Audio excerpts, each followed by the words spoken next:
Bonjour à tous, bienvenue dans l'invité du jour. Issu d'une longue lignée de sportifs de haut niveau, le poloiste marseillais Hugo Crouzilla est avec nous aujourd'hui. Fer de lance du Pays d'Aix Natation, il a souvent dérouté par ses choix et se prépare actuellement au championnat d'Europe de water-polo juste avant les Jeux Olympiques de Tokyo en 2020. Alors on va revenir sur son parcours et les prochaines compétitions. Hugo, bonjour. Bonjour. Merci d'avoir accepté notre invitation. Merci à vous. Alors, vous êtes, comme je le disais, le fils d'un international français de water-polo, Marc Crouzilla, qui a disputé les JO de 88 à Séoul notamment. Il y a votre oncle aussi, Michel Crouzilla. Le water-polo, c'était donc une évidence pour vous? C'est clair que quand on a son père et son oncle qui ont eu des parcours aussi beaux dans le water-polo, ça m'a donné envie. Après, depuis que je suis petit, j'allais au cercle des nageurs, où il y a le water-polo, la natation. Et encore une fois, du fait que mon père et mon oncle étaient du water-polo, ça n'a pas été difficile de faire un choix. Ouais. Et vous, justement, à quel âge vous avez débuté? J'ai commencé une première fois à 9 ans, ça ne m'avait pas plu du tout, où j'ai vite fait un peu de tennis, foot, volleyball, j'ai un peu tout essayé. Je suis revenu au water-polo, là j'ai eu une sorte de coup de foudre inexplicable. Et là, ça continue aujourd'hui? Voilà, ça continue, donc ça fait quand même pas mal d'années. J'avais signé mon premier contrat pro ensuite à 17 ans. J'en ai 28 aujourd'hui, donc ça fait déjà 11 ans, ça passe plutôt vite. Oui, justement, on compare souvent ce sport un peu au handball dans l'eau. Vous, comment vous le qualifieriez? Ouais, pour les gens qui ne connaissent pas, parce qu'il faut dire la vérité, c'est un sport qui est pas très médiatique pour l'instant. Ça ressemble beaucoup au handball par rapport à la façon dont se placent les joueurs en arc de cercle avec un pivot. Quand les gens ne connaissent pas, on leur dit rapidement c'est du handball dans l'eau, quoi. Oui, évidemment, il y a le ballon qui est important. Vous êtes gaucher, donc plutôt buteur, hein, c'est ça votre... Buteur, oui, on va dire que dans les équipes où je joue, ça fait partie d'un de mes rôles, mais le water-polo, surtout à haut niveau, c'est un sport où il faut être également bon en défense et dans les autres parties du jeu, et donc être assez complet. Ouais.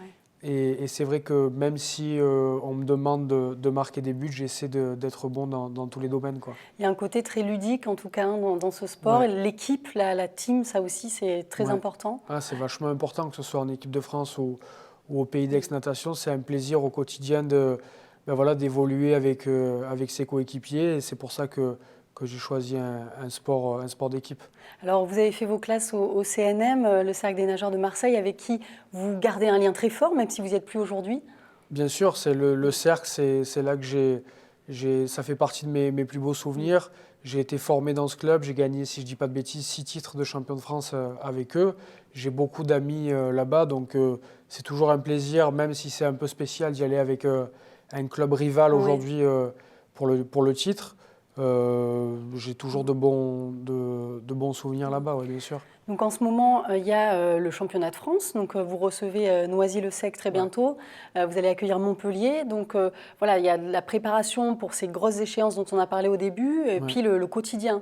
Exactement. Là, on a fini la phase allée du championnat le 22 décembre 2018. Donc on a eu une période de trêve. On a repris l'entraînement il y a 10 jours.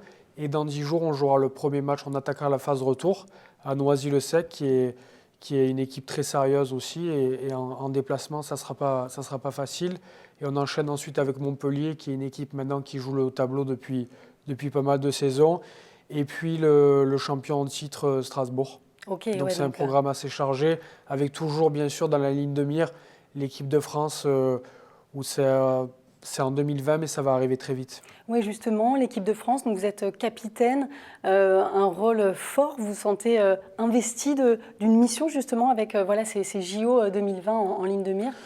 Bien sûr, après ça, c'est vrai que d'être capitaine, c'est un rôle un peu spécial, je me régale.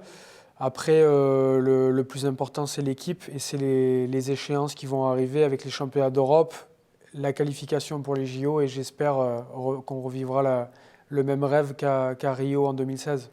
Ouais, Rio, vous aviez été médaille d'argent Non, Rio, on s'est qualifié, ce qui était déjà exceptionnel, mais on a fini 10e. Mais pour la France, qui n'était déjà pas qualifiée depuis 25 ans, c'était déjà un exploit de se qualifier. Ouais. Oui, j'allais plus vite que la musique. Ouais. C'est bon là. Peut-être à Paris en 2024, on essaiera de faire une médaille. On vous le souhaite. Ouais. Quand on parle d'entraînement, ça consiste en quoi justement une journée type? Vous nagez combien d'heures par jour? Une journée type, c'est une séance de musculation le matin d'1 heure, 1 heure et demie. Ensuite, dans l'eau, 1h30, 2 heures.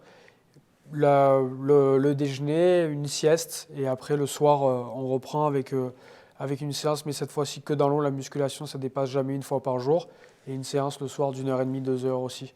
Ouais, c'est Ouais, intense. c'est des journées en même temps chargées sur le plan sportif et donc physique, mais qui nous laissent pas mal de temps libre l'après-midi pour nous reposer et faire les choses dont on peut avoir envie pour sortir un petit peu du sport. Vous, justement, quels sont vos moments, là, vos petites bouffées d'oxygène? Moi, j'aime bien les choses simples, aller au restaurant avec mes amis, profiter de ma famille, ma copine, voilà, rien de très spécial. Ouais, s'aérer, j'imagine aussi, peut-être se Bien sûr, promener dans la oui, boire nature. un verre, Ouais. quand j'ai l'occasion, partir en voyage, mais c'est un petit peu compliqué. Mais déjà, grâce à notre sport, ça nous permet de pas mal voyager, un peu moins de visiter, parce que quand on bouge à l'étranger, c'est plus pour s'entraîner ou jouer des matchs. Mais ouais, j'aime bien me balader, enfin les choses assez simples, quoi. Ouais. Vous avez justement, vous, beaucoup voyagé. En 2012, vous êtes allé au Monténégro avec Ouais, voilà, un gros changement. Il y a eu ensuite l'Italie. ouais. Qu'est-ce que ça vous a apporté justement d'être allé un moment, d'être parti à l'étranger? Mis à part sur le plan sportif, où ça m'a apporté énormément de découvrir d'autres équipes, d'autres championnats, et j'ai eu la chance de jouer dans toutes les équipes où je suis allé, avec des joueurs qui sont parmi les meilleurs du monde, donc ça m'a fait énormément progresser. Mais aussi sur le plan culturel, hors sportif, je trouve que c'est vachement très enrichissant de pouvoir découvrir les cultures de chaque pays, et ça m'a beaucoup Ouais. apporté. Vous avez appris évidemment un peu les langues des J'ai pays, appris la Hongrie. l'italien, c'est assez facile pour un Ouais. Français. Après, le serbe, je commençais un petit peu parce qu'au Monténégro, ils parlent le serbe, à le parler un petit peu et le comprendre bien. Malheureusement, si on ne le parle pas souvent, ça se perd vite. Et le hongrois, j'ai joué une saison, j'ai essayé, j'ai pris des cours, mais c'est super dur. Waouh. C'est très très dur le hongrois. Déjà, chapeau d'avoir Ouais, d'avoir j'ai essayé, essayé. ouais. Ouais. Votre famille est importante aussi beaucoup justement pour vous. Voilà, quand on est loin, c'est important de se sentir soutenu, de revenir aussi souvent. Très très Ouais. importante pour moi. J'ai la chance d'avoir une famille qui me soutient au quotidien, dans mes choix, même quand je suis à l'étranger. Et là où je joue cette année à Aix-en-Provence, dès que j'ai l'occasion, je rentre à Marseille, je passe du temps avec ma famille, c'est très important pour moi. Donc cette saison, vous êtes à Aix. L'année prochaine, a priori encore, vous allez voir, mais Je vais voir, c'est encore trop tôt pour oui, décider. Je me sens, à l'heure où je vous parle, je me sens très bien à Aix-en-Provence. ouais. Après, la saison est longue, on ne sait pas ce qui peut se passer, donc je pense que j'y verrai plus clair vers le mois d'avril. On voit des images là de la Fédération française de natation. Est-ce que vous pouvez nous en dire un petit mot? Là, Bah, c'est quel moment? ça c'est un match donc, avec l'équipe de France, si je ne dis pas de bêtises, contre la Croatie en World League. Mm. C'était il y a 2 ans, on avait perdu, c'est la Croatie qui sont champions du monde, on avait perdu de 4-5 buts. Voilà, c'est un bon souvenir sur le plan sportif parce qu'il y avait une piscine pleine comme souvent à Montpellier. Après, voilà, le résultat, même si c'était les champions olympiques, on joue toujours les matchs pour gagner, et malheureusement, on avait perdu de 5 buts. Avec l'équipe de France, vous entraînez tous les combien? Vous voyez souvent? On a des regroupements, je dirais à peu près tous les mois et demi, 2 mois, grâce à la compétition, donc la World League. Et là, à Noël, on s'est retrouvés, pendant les périodes des fêtes, on s'est retrouvés pendant 10 jours en stage simplement d'entraînement à Marseille. Ok. Voilà. Et à Aix, Alexandre Don Simoni, donc votre entraîneur, c'est quelqu'un d'important pour vous, Ouais, bien qui sûr. voilà, vous apprend au quotidien. Bien sûr, c'est quelqu'un avec qui j'ai de très bons rapports. Ça fait longtemps qu'il est à Aix-en-Provence, je crois que ça fait 15 ans. Voilà, donc c'est aussi une des raisons pour lesquelles je suis venu à Aix-en-Provence et je suis resté la saison dernière. C'est un entraîneur qui a beaucoup d'expérience maintenant, donc encore une fois qui est coach depuis 15 ans.